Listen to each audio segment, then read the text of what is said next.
নতুন ভ্যাট আরোপ সরকারের সমন্বয়হীনতার প্রমাণ, বলছে বিএনপি, দ্রুত প্রত্যাহার দাবি। সুনামগঞ্জের সাবেক এমপি মানিকের দখল রাজত্ব, পাওনা টাকা চাইলেই হামলা মামলার হুমকি। খুব বেশি নতুন সুপারিশ নেই পুলিশ সংস্কার কমিশনের প্রতিবেদনে, নিশ্চিত করা হয়নি জবাবদিহিতা।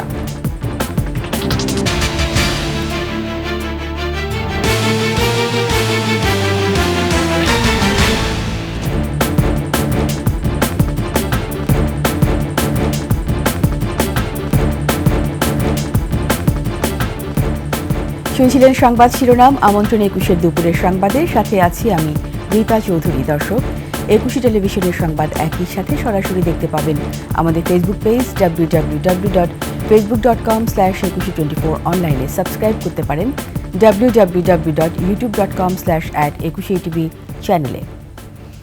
অর্থনৈতিক ভিত্তি তৈরির দিকে মনোযোগ না দিয়ে শুল্ক ও কর বৃদ্ধি করছে অন্তর্বর্তী সরকার। সরকারি এই সমন্বয়হীনতা ও অদক্ষতা মানুষের দুর্ভোগ বাড়াবে, এমন মন্তব্য করে বিএনপি নেতারা বলছেন, আওয়ামী লুটপাটের বাজেট থেকে বের হয়ে জনগণের চাহিদা বিবেচনায় অন্তর্বর্তীকালীন বাজেট দেয়া উচিত ছিল। বিস্তারিত জানাচ্ছেন মাহিলা ইসলাম। গুলশানে বিএনপি চেয়ারপারসনের কার্যালয়ে দ্রব্যমূল্য, শুল্ক ও কর বৃদ্ধি নিয়ে বিএনপির সংবাদ সম্মেলন। এ সময় বিএনপির স্থায়ী কমিটির সদস্য আমির খসরু মাহমুদ চৌধুরী বলেন, জনগণের চাহিদা বিবেচনায় না নিয়ে কর আরোপের সহজ উপায় বেছে নিয়েছে অন্তর্বর্তী সরকার। বিগত সরকারের লুটপাটের যে বাজেট, সেখান থেকে তারা সরে এসে তাদেরকে নিজস্ব একটা এই সময়ের জন্য যতদিন তারা থাকবে ক্ষমতায় একটা অন্তর্বর্তীকালীন বাজেট দেওয়া উচিত ছিল বলে আমি মনে করি। এদিকে ভ্যাট বৃদ্ধি নয়, ভ্যাটের আওতা বাড়ানোর দাবি জানিয়েছেন বিএনপি মহাসচিব মির্জা ফখরুল ইসলাম আলমগীর। পতিত আওয়ামী লীগ সরকারের সময় অনেক ক্ষমতাশালী ব্যক্তি ও প্রতিষ্ঠানকে অন্যায়ভাবে কর অব্যাহতি দেওয়া হয়েছিল, কর্পোরেট ট্যাক্স রিবেট। তারা অনেকেই অন্যায়ের পথ বেছে নিয়ে অনৈতিকভাবে কর ফাঁকি দিয়েছেন। অন্তর্বর্তীকালীন সরকার এই অন্যায় ও আর্থিক অনিয়মের পথ বন্ধ করে প্রত্যক্ষ কর বাড়াতে পারে। নতুন আরোপিত ভ্যাট ও কর অবিলম্বে প্রত্যাহার করার দাবি জানিয়ে তিনি বলেন, দেশের এই কঠিন সময়ে দরকার নির্বাচিত সরকার। ভ্যাট তথা পরোক্ষ কর আরোপের মতো এই অপরিণামদর্শী সিদ্ধান্ত অবিলম্বে প্রত্যাহার করার আমরা আহ্বান জানাচ্ছি। জবাবদিহিতা নিশ্চিত করলে আপনার অনেক সমস্যাই সমাধান হয়ে যায়, যেটা আপনার একমাত্র একটা ইলেক্টেড পার্লামেন্ট ছাড়া সম্ভব নয়। সেই কারণেই আমরা এত বেশি জোর দিচ্ছি আপনার একটা নির্বাচনের মাধ্যমে একটা জবাবদিহিমূলক সরকার এবং একটা অবস্থা তৈরি করা। সরকারি কর্মচারীদের এ সময় মহার্ঘ ভাতা বাড়ানোর সিদ্ধান্ত অন্তর্বর্তীকালীন সরকারের বাড়াবাড়ি। এসব না করে দ্রুত নির্বাচন আয়োজনের দাবি জানান বিএনপি মহাসচিব। মহার্ঘ ভাতা তো কিছুটা ইনফ্লেশন বাড়াবে, কিন্তু সাধারণ মানুষের তাদের তো আপনার কোনো আয় বাড়ছে না। মাহিলা ইসলাম, ২১ টেলিভিশন, ঢাকা। আওয়ামী সরকারের ছত্রছায়া দীর্ঘ ১৫ বছর ত্রাসের রাজত্ব কায়েম করেছে সুনামগঞ্জ ৫ আসনের সাবেক সংসদ সদস্য মহিবুর রহমান মানিক ও তার স্বজনরা। জোরপূর্বক জমি দখলসহ মানিক গং এর নানা অপরাধমূলক কর্মকাণ্ডে অতিষ্ঠ ছাতক, দোয়ারা উপজেলার বাসিন্দারা। ভয়ে এতদিন মুখ না খুললেও সরকার পতনের পর জায়গা জমি ফেরত পেতে প্রশাসনের দ্বারস্থ হচ্ছে সাধারণ মানুষ। আব্দুল সালামের পাঠানো তথ্যচিত্রে বিস্তারিত জানাচ্ছেন ইউসুফ হাসান নাইম। সুনামগঞ্জ ৫ আসনের সাবেক সংসদ সদস্য মহিবুর রহমান মানিকের দাপট ছিল পুরো জেলা জুড়ে। অভিযোগ, দীর্ঘদিন ক্ষমতায় থাকার সুবাদে আপন দুই ভাই ও স্বজনদের নিয়ে দখল করে ১৫ একর জায়গা। তাতে গড়ে তুলেছেন রহমান অ্যাগ্রো ফার্ম নামে একটি মৎস্য খামার। জমি দখলে নিলেও প্রকৃত মালিকদের দেননি টাকা পয়সা। ওনার আপন ভাই মুজিবুর রহমান এবং হিরু প্রায় ১৫-২০ একর জায়গা ওনারা জোরপূর্বক কিছু টাকা দিছে, জুড়েই নিয়ে গেছে। কেউ কিছু কিছু টাকা দিছে, দলিলও নিছে না। জোরপূর্বক এই ১৫-১৬ জায়গা আমার সহ আরো এলাকার যা আছে সবকিছু নিয়ে উনি ফার্মটা করছে। তারা জোর জবরদস্তি করে না রাইছে, আমরা কোনো জায়গার টাকা পয়সাও দিছি না, জায়গাও দিছি না। এমপি মানিক ও তার স্বজনদের কাছে পাওনা টাকা চাইলে দিতেন হামলা মামলার হুমকি। আমি আমার ভয় নেতা নিয়ে গেছি, আমরা কিছু জোর দেখাইও গেছি, আমরা যদি না রাখতো আমরা এটা ব্যবসা দিতাম। মাত্র হওয়া যায় না, তার লোক দোকান জমা ছিল ওই হিসাবে আমরা স্থানীয়দের অভিযোগের প্রেক্ষিতে তদন্ত করে আইনানুগ ব্যবস্থার কথা জানান জেলা পুলিশ সুপার। বিগত সরকারের সময় ওখানে সাধারণ জনগণের জমি জমা দখল করে সেখানে তারা খামার করেছে অবৈধভাবে। এই ব্যাপারে স্থানীয় জনগণ আমার থানায় অভিযোগ দিয়েছে। আমি ইতিমধ্যে ওসি সাহেবকে নির্দেশ দিয়েছি ঘটনা তদন্ত করে সঠিক হলে পরে তাদের ব্যাপারে আইনগত ব্যবস্থা নেওয়া। গত 4 আগস্ট ছাত্র জনতার ওপর হামলা মামলায় এমপি মহিবুর রহমান মানিক কারাগারে গেলেও অসুস্থতা ও বয়স বিবেচনায় বর্তমানে তিনি জামিনে আছেন। অভিযোগের বিষয় নিয়ে মানিক ও তার স্বজনদের বক্তব্য পাওয়া যায়নি। Yusuf Hasan Naim, desk report, 21 television. পুরনো আইন এবং বিধিবিধানের বাইরে খুব বেশি নতুন সুপারিশ আসেনি পুলিশ সংস্কার কমিশনের প্রতিবেদনে। বাহিনীর সদস্যদের অপরাধ তদন্তে আলাদা সংস্কার দাবি অনেক পুরনো হলেও সে বিষয়েও নেই কোনো সুপারিশ, নেই আইন প্রয়োগকারীদের জবাবদিহিতার বিষয়টিও। এমনটাই বলছেন বিশ্লেষকরা। আরও জানাচ্ছেন প্রণব চক্রবর্তী। পুলিশ জনগণের বন্ধু নয়, প্রতিপক্ষ, এমন ধারণায় মানুষের মনে প্রতিষ্ঠিত হয়েছে আওয়ামী সরকারের 15.5 বছরে। গুম, খুন আর রাজনৈতিক নির্দেশনা বাস্তবায়নে নানা হয়রানির অভিযোগ পুলিশের বিরুদ্ধে। সর্বশেষ 24-এ ছাত্র জনতার গণ অভ্যুত্থানে নির্বিচারে হত্যার অভিযোগ তাদের বিরুদ্ধেই। বুধবার পুলিশ সংস্কার কমিশন সহ 4 কমিশন সুপারিশমূলক প্রতিবেদন জমা দিয়েছে প্রধান উপদেষ্টার কাছে। সেখানে বেআইনি সমাবেশ ও শোভাযাত্রা নিয়ন্ত্রণে পুলিশের শক্তি প্রয়োগের সীমা নির্ধারণ, পরোয়ানা ছাড়া গ্রেপ্তার ও আসামিকে হেফাজতে নিয়ে জিজ্ঞাসাবাদের ক্ষেত্রে কিছু নির্দেশনা চেয়ে প্রতিবেদন জমা দেওয়া হয়েছে। পুলিশ বাহিনী সংস্কারে 22টি আইন সংশোধন ও পরিমার্জন চেয়েছে কমিশন। কিন্তু অনেক আলোচনার পরও পুলিশ সদস্যদের অপরাধ তদন্তে বিশেষ কোনো সুপারিশের কথা আসেনি কমিশনের কাছ থেকে, যা হতাশাজনক। পুলিশের অপরাধ পুলিশ তদন্ত করাটা ঠিক না, এটা আলাদা সংস্থা থাকা দরকার। তো আলাদা সংস্থা না থাকলে দেখা যাবে কি যে অনেক সময় তারা পার পেয়ে যায়। কর্মচারীরা বা কর্মকর্তারা তাদের কাজটা, তাদের দায়িত্বটা প্রপারলি পালন করছে কিনা, যদি না করে থাকে সেটা মোতাবেক ব্যবস্থা নেওয়ার জন্য তারা সুপারিশ করবে। That's all. আর সবগুলো কিছু আইনে আছে। এখন শুধু একটা শব্দ আসছে মানবাধিকার, হিউম্যান রাইটস, এই শব্দটা 1943 সালে ছিল না, 1861 সালে ছিল না এই শব্দটা। তবে স্বাধীন পুলিশ কমিশন গঠন সহ বেশ কিছু সুপারিশ নিঃসন্দেহে ভালো দিক। ঔপনিবেশিক আইন থেকে বেরিয়ে এসে স্বাধীন দেশের উপযোগী পুলিশি আইন তৈরি করা, দীর্ঘদিন থেকে ব্রিটিশ আমলের যেটা বদ্ধমূল হয়ে আছে পুলিশের ভিতর, যেটা অনুপ্রবেশ করেছে সেখান থেকে ঝেঁটিয়ে দূর করা। দায়িত্ব পালনের মূল শক্তিটাই হচ্ছে তো আপনার তদন্ত ক্ষমতা, যার দ্বারা যে কোনো কাউকে জিজ্ঞাসা করতে পারে, যে কোনো কাউকে ডাকতে পারে, যে কোনো কাউকে অ্যারেস্ট করতে পারে। তো সেটা যদি আপনি নিয়ে যান তাহলে তো এটা প্রাইভেট সিকিউরিটি হয়ে যাবে। বিশ্লেষকরা বলছেন, যত সুপারিশই তুলে ধরা হোক, যে কোনো ক্ষমতাসীন সরকারের রাজনৈতিক সদিচ্ছা ছাড়া কোনো কিছুর বাস্তবায়ন সম্ভব নয়। রাজনৈতিক ঐক্যমত্য ছাড়া তো এটা সম্ভব না। প্রণব চক্রবর্তী, 21 টেলিভিশন, ঢাকা। কেন এত প্রাণহানি? পিলখানা হত্যার তদন্ত ও বিচার নিয়ে কেনই বা এত প্রহসন? 16 বছর ধরে এসব প্রশ্নের উত্তর খুঁজছেন পিলখানা ট্র্যাজেডির ভুক্তভোগীরা। আইনজীবীরা বলছেন, ভুল তদন্তের ভিত্তিতে দেয়া রায় যে ভুল ছিল তা এখন আদালত ও পুরো জাতির কাছে স্পষ্ট। স্বাধীন তদন্ত কমিশনের মাধ্যমে সুষ্ঠু তদন্ত করে প্রকৃত পরিকল্পনাকারী ও অপরাধীদের বিচার নিশ্চিতের দাবি পিলখানা হত্যাকাণ্ডে নিহত সেনা পরিবারের সদস্য ও ভুক্তভোগী বিডিআর সদস্যদের। বিস্তারিত মানিক শিকদারের রিপোর্টে। বসন্তের ফাল্গুন মাস হলেও 2009 সালের 25 ফেব্রুয়ারির সকালটি ছিল বাংলাদেশের ইতিহাসে একটি ভয়াবহ কালো দিন। দুদিনের ভয়াবহ নৃশংসতায় পুরো জাতি স্তব্ধ। পিলখানা হত্যাকাণ্ড কার ইশারায় কি কারণে হয়েছিল, কেন 57 সেনা কর্মকর্তা সহ 74 জন প্রাণ হারালো, তা এখনো স্পষ্ট হয়নি। নিরপরাধ হওয়া সত্ত্বেও কেন জেল জীবন কাটাতে হলো বর্ডার রক্ষাকারী বীর যোদ্ধাদের? নতুন স্বাধীনতার পর এ প্রশ্নের উত্তরও মিলেনি। আমরা নিরীহ সৈনিক, অফিসাররা যা কমান্ড করছে আমরা তাই মানে চলছি।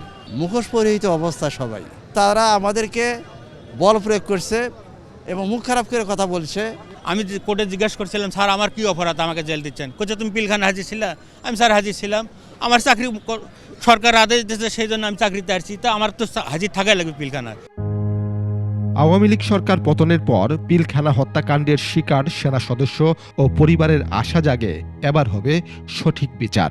অবিলম্বে সেই এনকোয়ারি কমিশন গঠন করতে হবে।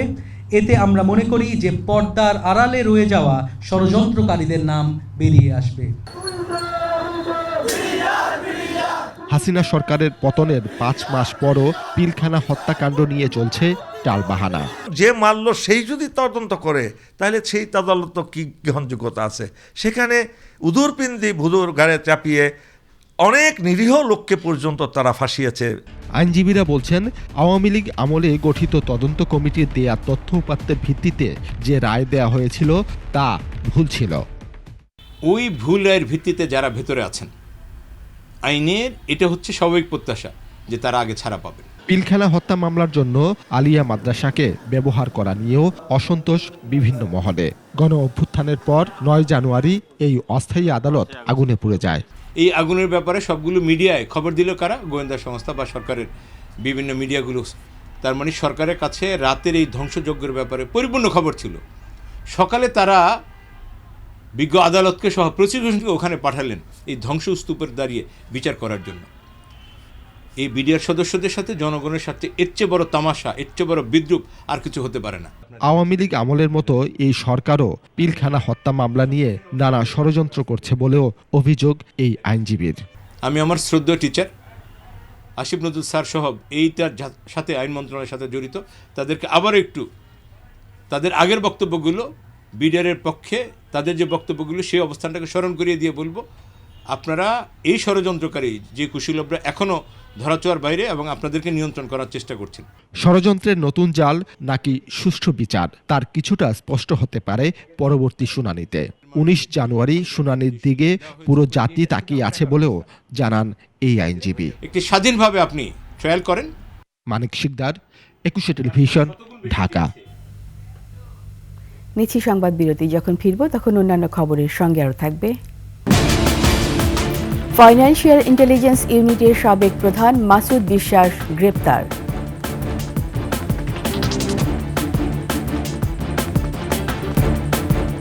আমন্ত্রণ 21 সংবাদে। বাংলাদেশ ফাইন্যান্সিয়াল ইন্টেলিজেন্স ইউনিটের BFIU সাবেক প্রধান মাসুদ বিশ্বাসকে গ্রেপ্তার করেছে দুর্নীতি দমন কমিশন দুদক। শনিবার ডিবি পুলিশের সহায়তায় অভিযান চালিয়ে তাকে গ্রেপ্তার করা হয়। জ্ঞাত আয় বহির্ভূত সম্পদ অর্জনের অভিযোগে গত 2 জানুয়ারি মাসুদ বিশ্বাসের বিরুদ্ধে মামলা দায়ের করে দুদক। ওই মামলায় তাকে গ্রেপ্তার করা হয়েছে। মামলার এজাহারে বলা হয়েছে, মাসুদ বিশ্বাস তার নিজ নামে 1,87,72,622 টাকার জ্ঞাত আয় বহির্ভূত অবৈধ সম্পদ অর্জন করেন। এছাড়া মাসুদ বিশ্বাসের স্ত্রী কামরুন নাহারের নামে 72,56,000 টাকার জ্ঞাত আয় বহির্ভূত সম্পদ রয়েছে। নিজ বাসায় অগ্নিদগ্ধ হয়ে হাসপাতালে ভর্তি হয়েছেন জাতীয় কবি কাজী নজরুল ইসলামের নাতি বাবুল কাজী। তার শরীরে 74% দগ্ধ হয়েছে এবং তার অবস্থা আশঙ্কাজনক বলে জানিয়েছেন চিকিৎসক। শনিবার ভোর 5:30টার দিকে রাজধানী বনানীতে তার বাড়ি বাথরুমে এ ঘটনা ঘটে। বর্তমানে তিনি জাতীয় বার্ন অ্যান্ড প্লাস্টিক সার্জারি ইনস্টিটিউটে চিকিৎসাধীন রয়েছেন।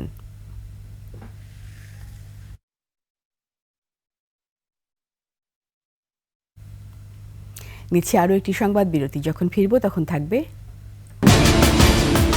রোববার থেকে গাজায় যুদ্ধবিরতি কার্যকর, ইসরায়েলের হামলা অব্যাহত।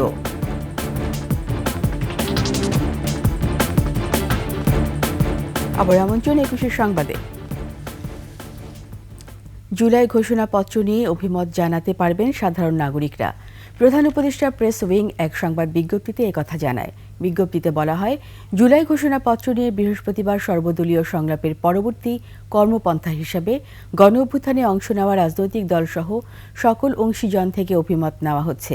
এর অংশ হিসাবে সাধারণ মানুষ 23 জানুয়ারি পর্যন্ত মাহফুজ আলম উপদেষ্টার প্রধান উপদেষ্টা কার্যালয়ের ঠিকানায় চিঠি মারফত তাদের অভিমত জানাতে পারবেন। অভিমতগুলো পর্যালোচনা করে সংশোধিত ও সর্বজনগ্রাহ্য ঘোষণাপত্র প্রস্তুত করা হবে এবং জনগণের উপস্থিতিতে তা ঘোষণা করা হবে। এবার আভিভা ফিন্যান্স লিমিটেড বাণিজ্য সংবাদ।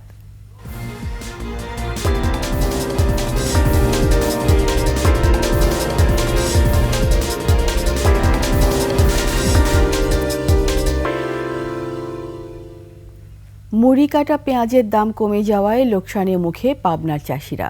বিঘা প্রতি ৩০,০০০ টাকার লোকসান গুনছেন তারা। প্রথমে প্রতিকূল আবহাওয়ার ফলন বিপর্যয়, আর এখন ক্ষেত থেকে তোলার মৌসুমে দাম কমে যাওয়ায় দিশেহারা কৃষক। পাবনার প্রতিনিধি রাজিউর রহমান রুমির তথ্য ছবিতে ডেস্ক রিপোর্ট। পাবনার সুজানগরে লক্ষ্মীপুরে মুড়ি কাটা পেঁয়াজ তোলায় ব্যস্ত চাষিরা। গেল কয়েক বছর পেঁয়াজ আবাদ করে লাভবান হওয়ায় এবছরও সুজানগর, সাঁথিয়া, বেড়া ও সদর উপজেলার বিস্তীর্ণ জমিতে মুড়ি কাটা পেঁয়াজ রোপণ করেন চাষিরা। বেশি দামে কেনা কন্দবীজ রোপণের পরপরই নষ্ট হয় অসময়ের অতিবৃষ্টিতে। নতুন করে রোপণে খরচ বাড়ে দ্বিগুণ, ফলনও ভালো হয়নি। তারপরও ফলন যা পাওয়া গেছে, দাম কমে যাওয়ায় বিপাকে পড়েছেন চাষিরা। কয়েকদিন আগে প্রতি মন পেঁয়াজ ২,০০০ টাকায় বিক্রি হলেও এখন বিক্রি হচ্ছে ১৫০০ টাকায়। এমন অবস্থা চলমান থাকলে আগামীতে পেঁয়াজ আবাদ করবেন না বলে ভাবছেন তারা। কার্তিক মাসের দিকে একটা বৃষ্টি হয় আমাদের এলাকায়, সেই বৃষ্টির অনেক ক্ষতি হওয়া যায়। আমাদের যে খরচ হয় সে খরচ মনে করেন হাফ হচ্ছে না। দাম তো নাই, এরকম পিঁয়াজের দাম তাহলে তো পিঁয়াজ আমরা লাগাবো না। ২,৩৫০ টাকা ছিল, এখন বাজার আছে ১৪০০ থেকে ১৫০০ টাকা। এদিকে পাইকারি ব্যবসায়ীরা বলছেন কোনো সিন্ডিকেট নেই, হাটে পেঁয়াজের আমদানি বেশি হওয়ায় দাম কমেছে। সিন্ডিকেট করে আমাদের কিছু করার নেই, আমরাও দেই ওই বেটারে বেশি ফেলায়, লাভ লস দুটোই হয়। গতকালকের পেঁয়াজ আমদানির কারণে আজকে মনে করেন বেচা কেনা কম, সে হিসাবে বাজার দাম কম। আর কৃষি বিভাগ বলছে বেশি দাম পাওয়ার আশায় অনেক কৃষক একসাথে পেঁয়াজ তুলে বাজারে নেয় কমেছে দাম। তবে কিছুদিনের মধ্যেই ন্যায্য দাম পাবেন তারা।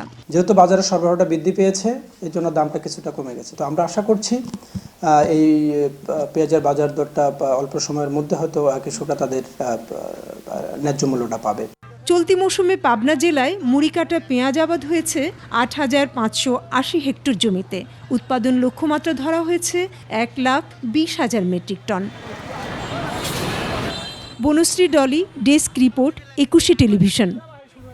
এর সাথে শেষ করছি ২১শে সংবাদ। যাওয়ার আগে সংবাদ শিরোনামগুলো আরও একবার।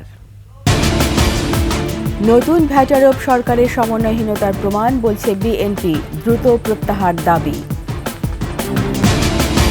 সুনামগঞ্জের সাবেক এমপি মানিকের দখল রাজত্ব, পাওনা টাকা চাইলেই হামলা মামলার হুমকি। খুব বেশি নতুন সুপারিশ নেই পুলিশ সংস্কার কমিশনের প্রতিবেদনে, নিশ্চিত করা হয়নি জবাবদিহিতা।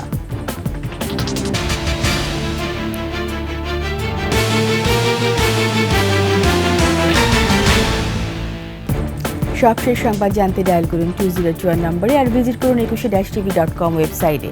ফেসবুকে ভিজিট করতে পারেন www.facebook.com/2124, অনলাইনে সাবস্ক্রাইব করতে পারেন www.youtube.com/@21tv চ্যানেলে। এতক্ষণ সঙ্গে থাকার জন্য সবাইকে ধন্যবাদ। পরবর্তী সংবাদ বিকেল ৫টায় দেখার আমন্ত্রণ রইল। ২১-এর সাথেই থাকুন।